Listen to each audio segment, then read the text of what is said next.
నమస్తే. ఇన్నాళ్ళు నన్ను సపోర్ట్ చేస్తూ, ఎంకరేజ్ చేస్తూ మీ ప్రేమని నాకు అందిస్తున్న ప్రతి ఒక్కరికి కృతజ్ఞతలు. అలాగే ఈ వీడియో కూడా ఖచ్చితంగా మీకు ఉపయోగపడుతుంది. లైక్, షేర్ అండ్ సబ్స్క్రైబ్ చేసి మీ సపోర్ట్‌ని నాకు అందించండి. అలాగే ఈ వీడియో పట్ల మీకున్న అభిప్రాయాన్ని కామెంట్ సెక్షన్‌లో కామెంట్ చేసి తెలియజేయండి. ఇప్పుడు వీడియోని చూద్దాం. నమస్తే, వెల్కమ్ టు అవర్ ఛానల్. నేను పద్మిని. ప్రస్తుతంతో పాటు ప్రముఖ ఆధ్యాత్మికవేత్త, ఆస్ట్రాలజర్, వాస్తు పండితులు, అలాగే న్యూమరాలజిస్ట్ తనిష్క గారు మనతో పాటు ఉన్నారు. మాట్లాడదాం. నమస్తే తనిష్క గారు. నమస్తే అమ్మా. మేడం, కొంతమంది కొన్ని తప్పులు అనివార్యంగా జరిగిపోతూ ఉంటాయి. అంటే అది వాంటెడ్ గా చెయ్యాలి అని చెయ్యరు, జరుగుతూ ఉంటాయి. చిన్న వయసులో జరిగిన తప్పులు అవ్వచ్చు, లేకపోతే ఒక్కొక్కసారి అయ్యో అనవసరంగా తప్పు చేశామే అని బాధపడుతుంటారు. Say for example abortions change చేసుకుంటూ ఉంటారు. మరి ఏం చేస్తారో గత్యంతరం లేక కొంతమంది ఇంకా రకరకాలుగా చెప్తూ ఉంటారు. కానీ పర్స్పెక్టివ్స్ వాళ్ళకు ఉంటాయి. మనం జడ్జ్ చేయడానికి నేను మాట్లాడట్లేదు. ఒక్కొక్కసారి ఇతరుల ఆస్తుల్ని కాజేయాలి అని చాలా మంది చూస్తూ ఉంటారు. అది డెఫినెట్ గా తప్పు, చాలా తప్పు. ఎవరి ఆస్తుల్ని మనం అలాగా భూముల విషయంలో ఇది జరుగుతూ ఉంటుంది. లేకపోతే ఇంకా ఎవరికైనా అపాయం, ఏదో వాళ్ళకి చెడు జరగాలనో లేకపోతే వాళ్ళ నాశనం అవ్వాలనో కోరుకుంటుంటారు. అట్లాంటి తప్పులు ఖచ్చితంగా కట్టి కుడిపేట పరిస్థితి ఉంటుంది. అందులో ఎటువంటి సందేహం లేదు. నువ్వేం చేస్తే అదే నీకు తిరిగి వస్తుంది. చూస్తూ ఉంటుంది ప్రకృతి. రైట్. అయితే ఈ తప్పుల నుంచి అప్పుడు జరిగిపోయిందండి, మేము చేసాము, ఒప్పుకుంటున్నాం, కానీ అవి మమ్మల్ని చాలా బాధపెడుతున్నాయి, వీటి నుంచి మేము బయటపడాలి అని అనుకుంటే గనక పశ్చాత్తాపంతో ఏదైనా రెమెడీ ఉందా? పశ్చాత్తాపంతో కూడిన రెమెడీ.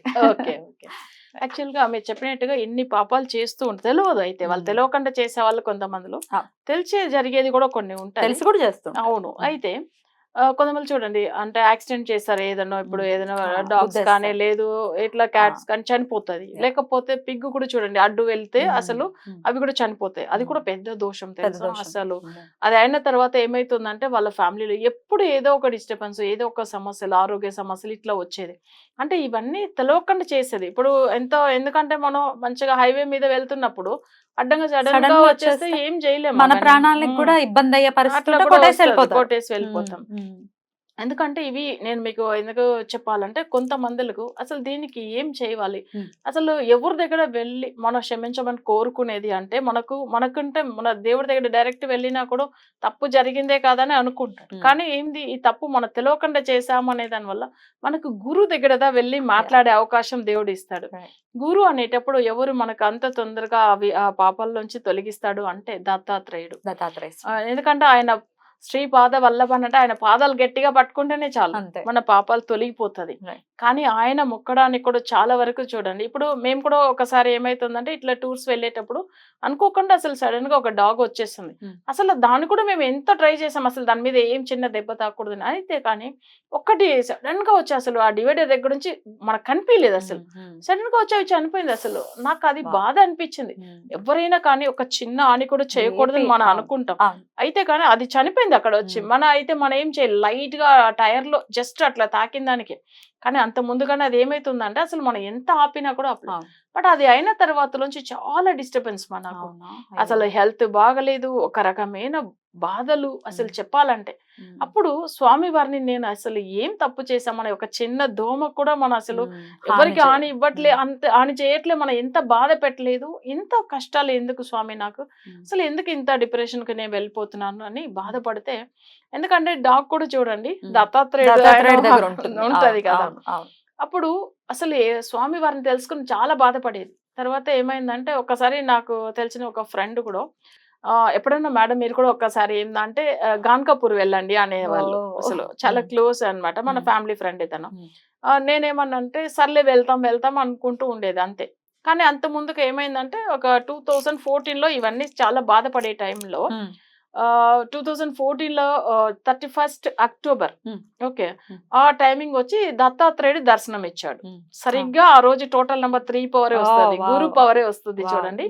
బట్ అది ఒక ఫ్రైడే రోజు ఏమో వచ్చింది. బట్ అయితే ఈయన చూడండి, బ్రహ్మ విష్ణు శివుడు వీళ్ళు ఎలా ఉంటారంటే, అసలు ఈ రోజు కూడా మీరు చెప్పమంటే వాళ్ళ హైట్, వాళ్ళు వేసుకున్న డ్రెస్, ప్లస్ వాళ్ళ ఏం హెయిర్ స్టైల్, ఎలా ఉంటారు, ఇవన్నీ డైరెక్ట్ కంటి ముందుగా నేను చూసానంటే అసలు ఒకటేలాగా, అసలు ఈ ముగ్గురు ఒకటేలాగా ఉన్నారు. ఎట్లా దర్శనం మీకు ఎట్లా కలిగింది? యాక్చువల్ గా ఏమైందంటే, మా సిస్టర్ వాళ్ళ ఇంటికి వెళ్ళి వస్తున్నాము. బట్ అది ఒక రూరల్, ఉమ్. అక్కడ ఇలాంటి వాళ్ళు ఎవరే లేదు అక్కడ. ఉమ్. సో వీళ్ళు కొత్తగా కనిపిస్తున్నారు, వీళ్ళేమి ఇంత డిఫరెంట్ గా ఉన్నారు అంటే చూసారంటే గంధం బొట్టు పెట్టుకున్నారు ముగ్గురిని. ఉమ్. అయితే వీళ్ళు వెళ్తున్నప్పుడు ఏమైందంటే వాళ్ళు పాతకాల హెయిర్ స్టైల్ అండి. ఉమ్. అసలు అప్పట్లో వీళ్ళు మన ఋషులు ఎంత ఉంటారు అవును, డిఫరెంట్ జటా జుటాలతో. ఇట్లా ఆ. కొంచెం ఇట్లా వస్తుంది అనమాట, కింద ఇక్కడ కింద వరకు. ఇక్కడ వరకు ఉమ్. ఇట్లా. సరే ఇదేంది ఇట్లా ఉన్నారు కొత్తగా అనిపిస్తుంది. వాళ్ళ డ్రెస్ కూడా చూడండి, మనం కషాయ రంగు కాషాయ కదా రంగు.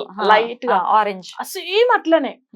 వాళ్ళు తీసుకొచ్చింది కూడా అవి ఫ్రెండ్ ఇట్లా వస్తుంది చూడండి, అది కూడా same colour, equal height, same అట్లనే ఎలా ఉంటుంది. ఇవి వీళ్ళు అట్లా పట్టుకుని వస్తుండ్రు.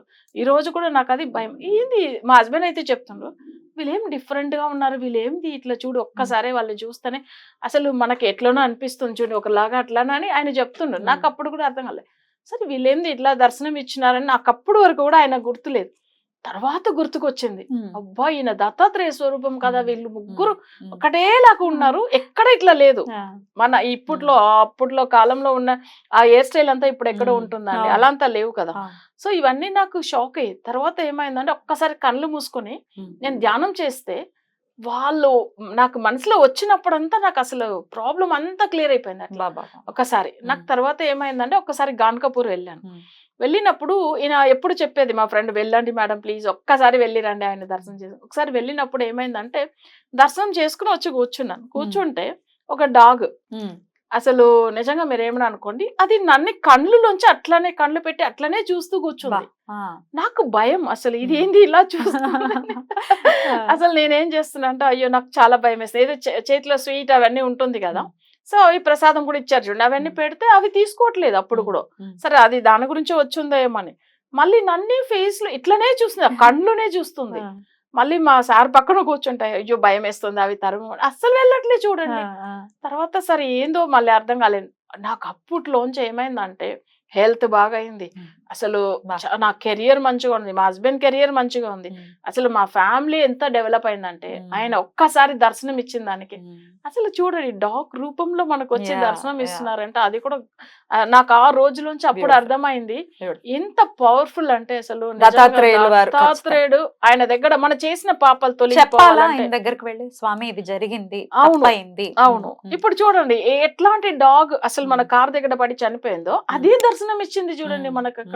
అంతే కదా అసలు మనకు నిజంగా తర్వాత అర్థమైంది, ఓ మన తెలవకుండా చేసాం, మన తెలిసి ఏ తప్పు చేయలేదు, స్వామి మమ్మల్ని ఇంత మంచిగా చూసుకున్నాం. ఈ రోజు కూడా యాక్చువల్లీ ఈ రోజు కూడా గురువారం ఆయనని ఏ రూపంలో నేను అక్కడ నేను ఒక రూరల్ విలేజ్ లో నేను చూసాను దర్శనం చేసుకున్నాను, అదే దర్శనం ఈ రోజు కూడా చేసుకుంటాను నేను ఆయన్ని ఈ రోజు కూడా. సో ఇట్లా తప్పులు చేసిన వాళ్ళు దత్తాత్రేయుని ప్రతి ఒక్కరు కూడా ఏందంటే తెలవకుండా వాళ్ళు పిల్లలు చంపేసాం, చిన్న పిల్లలు తెలియదు పిల్లలు డాగ్ కానీ కిటన్స్ కానీ ఇట్లా తెలవకుండా చంపిన వాళ్ళు, లేదు వేరే ఏదైనా తెలవకుండా తప్పు చేసిన వాళ్ళు, మీరు అనేట్టుగా అబార్షన్ చేసుకునేది కూడా చాలా తప్పు, వద్దని అనుకునే అసలు అట్లా కూడా ఏదన్నా అయితే కూడా ఆ ప్రాణ హానియే కదా, అది బ్రహ్మహత్య దోషం లాంటిది అది కూడా.